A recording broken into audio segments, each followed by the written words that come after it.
I guess I'll start first. I'll open up by just congratulating Duncan Keith on getting inducted into the Hall of Fame, or getting named that he will be inducted into the Hall of Fame. He's one of the best players of his generation, and a Blackhawks legend, and we're extremely happy and excited for him that he received that honor. And so congrats to him, and really excited for him and his family on receiving that induction. So, but I think tonight we were really happy with how it went. We were, three was we had a bunch of different. There's only so much that could happen at that stage, but we were ready for anything, and sort of what we thought was the most logical progression occurred, and so we were ecstatic with to get Anton.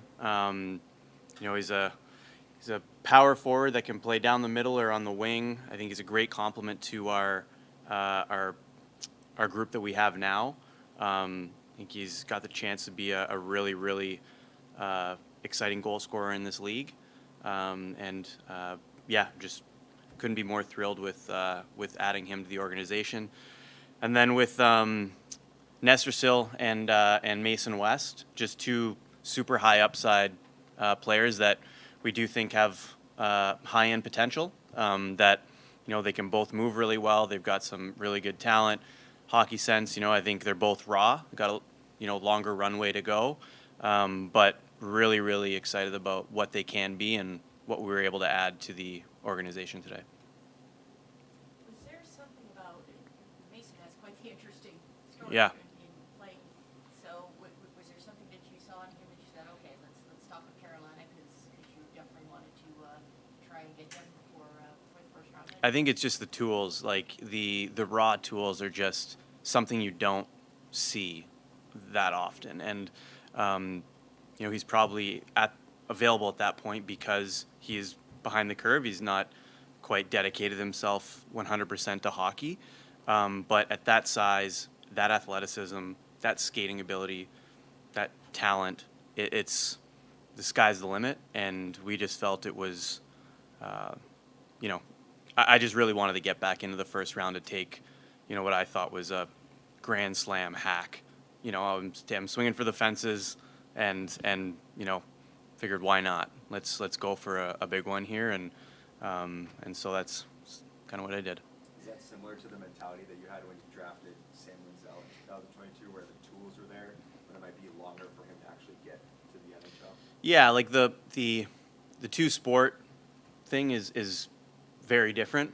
Sam was, he was a hockey player, and Mason is a hockey player, but he also plays football, and so I think that speaks to he's very behind the curve. There's a lot of runway, but I think we've got a top-notch development staff that can really get in there and make him the best hockey player he can be. And I think there's tons of upside. He's planning on he's committed to Michigan State, which is we've got a lot of faith in that program. Adam Nightingale runs a hell of a hockey program there, and so we've had Artie come out of Michigan State, and so we're very familiar with them and what they do, and have all the faith in the world that he's going to end up at a really quality development situation. Rondell, like any high-end pick, wants to be in the NHL next year. Is that feasible, or will he even be able to come to training camp if he's got to get into the Swedish Pro League? I believe he'll be able to come to training camp. Yeah, it's probably contract situations and all that stuff that has to be figured out before that. But we'll see. I don't think we have any expectation one way or another. Right now, the plan as we stand here today is that he's playing in Djurgården in the SHL next year. But we've got a lot of time to figure out if that's the best path. I think it's a great path if that's the one that occurs. So we'll just kind of figure that out moving forward. Was there a point where you were convinced that he was the guy then? Like just for us, Yeah, or yeah, or that we were going to get him, because that was when they picked me. So, But no, I guess during the season when you thought zeroing. yeah, like he was just always in that conversation, like right at the top there, and then after the lottery, when we figured out where we were and what the situation was, I think, it's a process, and we really went through it. But he was always a guy that was right at the top of our list for much of the year. He's in that that elite group right at the top of our draft board that you kind of debate all year long, and then in the end came out in his favor. What do you like so much about him? I just think he's a really smart hockey player. I think he uses his body very effectively, especially in battles along the wall. He just has a really projectable game to the NHL, and I think he plays the game the way that it's played, not only in North America on the small rink, but also in May and June. I think he plays very, heavy, hard, almost quote unquote playoff hockey. And so I think that's something that we were really excited to add. He can play a skill game, he can play a heavy game, he can play it any way you want. And so we're really excited about that. You've made 11 first-round picks in the last 4 drafts. Mhm. Is it just a numbers game, knowing that not everybody's going to hit, and you just take as many lottery tickets as you can, or do you look at them as assets that can be moved down the road? How do you look at that kind of? I think you're, again, it's funny, like the draft in every way is a game of chance and a game of odds. I think there's some logic in that, and where we've picked a lot and we've gone volume, but also some of my things like, today, if you're playing the odds and playing, I don't know what you call it, the stats or the analytics of it, like the trade we made to get back in the first round was not that. That was, we got back in, but it's probably not I gave up probably a lot more to get back in to take Mason than, the charts would suggest. And that's okay. Sometimes we're willing to do that, and I'm willing to stick my neck out and really jump at a guy. But your observation about us making all those picks early it's kind of been part of the strategy, is that we want to hit it with volume and, believe that will prevail in bringing us the most number of players. And, I think the more you pick early in the NFL or any draft, NFL, NHL, it's late. Then it's you're more likely to succeed. And so we've taken that philosophy and tried to hit it with volume. But I also believe that, again, some of these players are getting to the NHL. Some of them are on their path. But I do believe, from our assessment, an objective assessment, we feel their development so far, we are ahead of the odds in some way.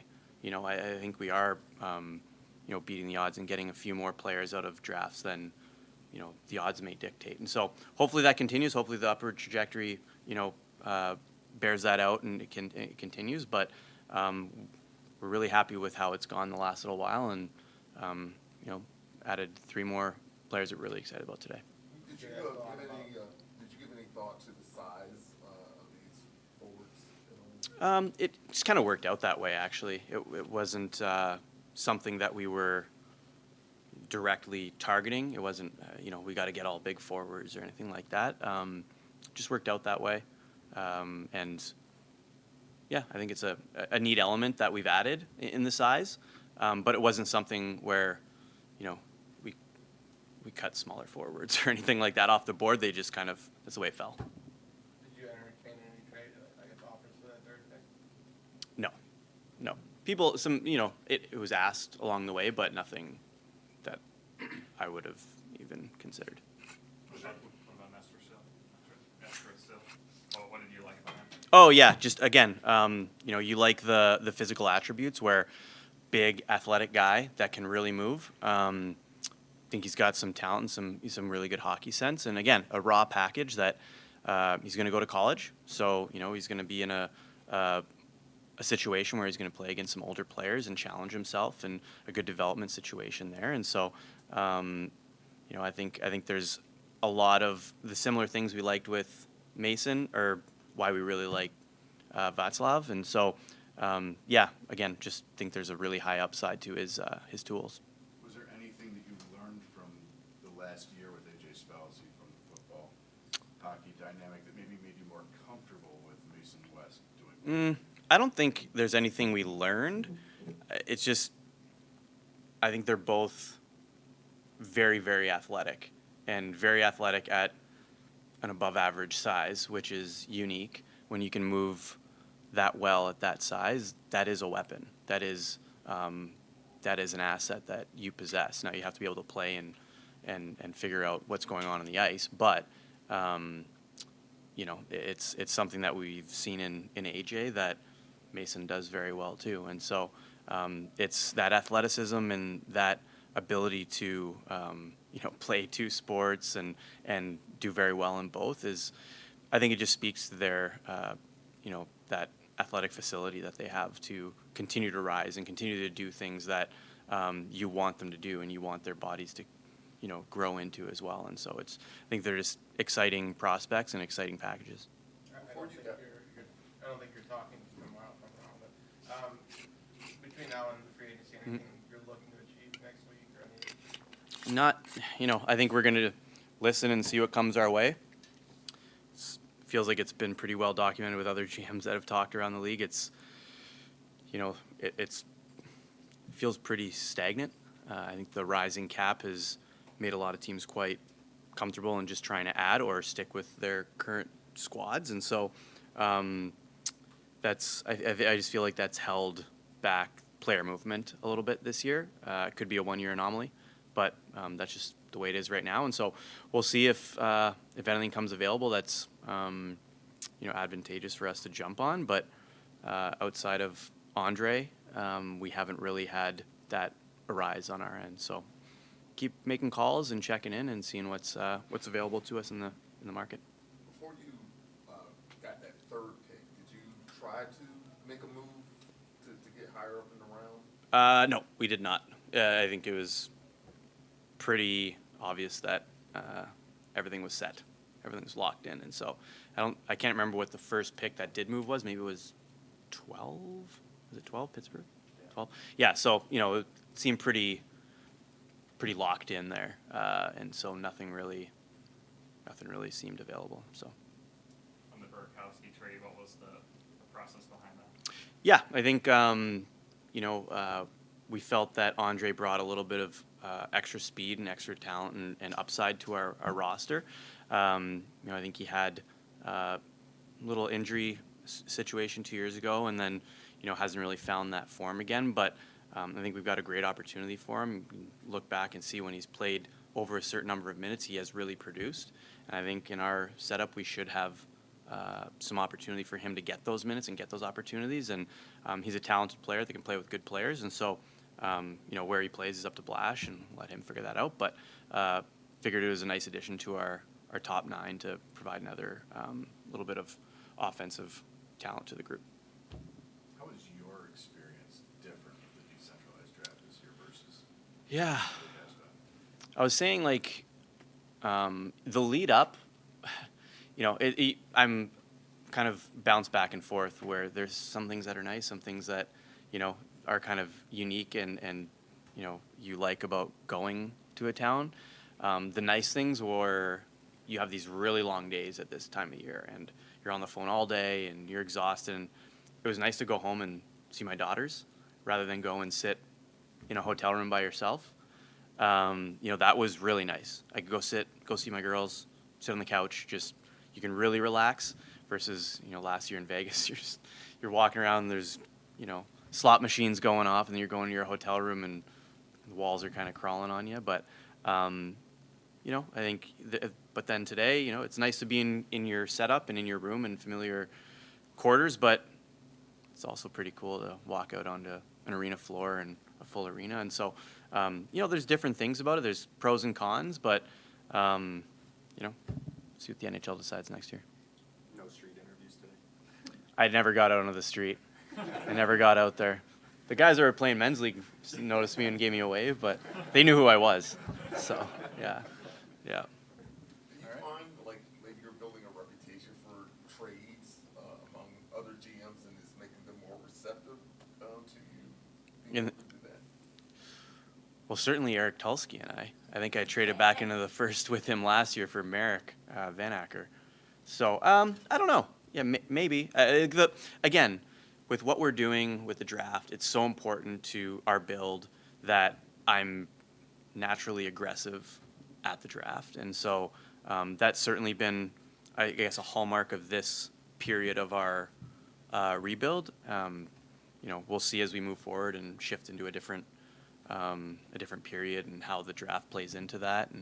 But I don't know. I don't think anyone. Honestly, I don't think anyone thinks of me and thinks, oh, aggressive at the draft table or something like that. But maybe other than Eric. Eric probably thinks that because we gave him a bunch of picks for late first rounders. So I don't know. Probably not.